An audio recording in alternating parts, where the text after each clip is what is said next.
This year's festive season is going to be a great one for tablet buyers, with Google, LG, Apple and Amazon all scrambling for space under our Christmas trees with their latest slates.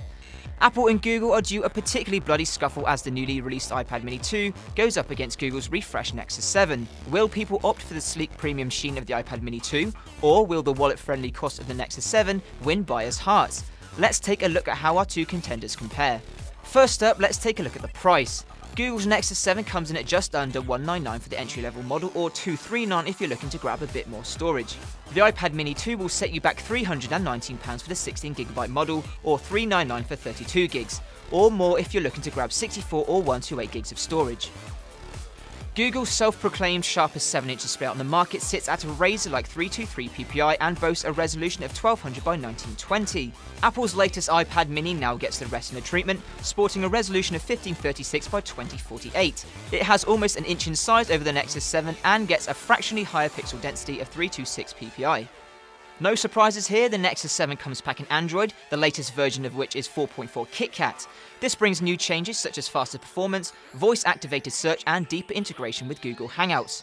On the iPad mini 2, users will find the My iOS 7 running out of the box. This is the biggest change to iOS yet, bringing a fresh new design and the handy control center.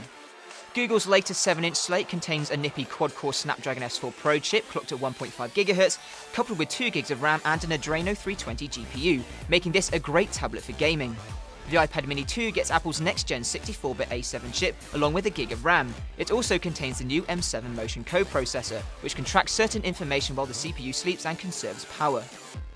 The battery on the iPad mini 2 is 50% bigger than its predecessor. Apple claims up to 10 hours of multimedia, although those trying to decide between this and the Nexus 7 should know that it appears that having fewer pixels is kinder to the tablet, with Google's tablet showing an almost 33% better battery performance in our video test.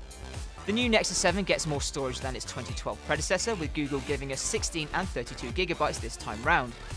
There's no microSD slot on either device, although the iPad mini 2 gets 16, 32, 64 and 128GB storage options. Of course, the higher the storage, the more you'll be expected to shell out. Let us know in the comments which tablet you'll be sticking on your Christmas list this year, and for more tablet hands-on reviews and comparisons, make sure you subscribe to TechRadar.com.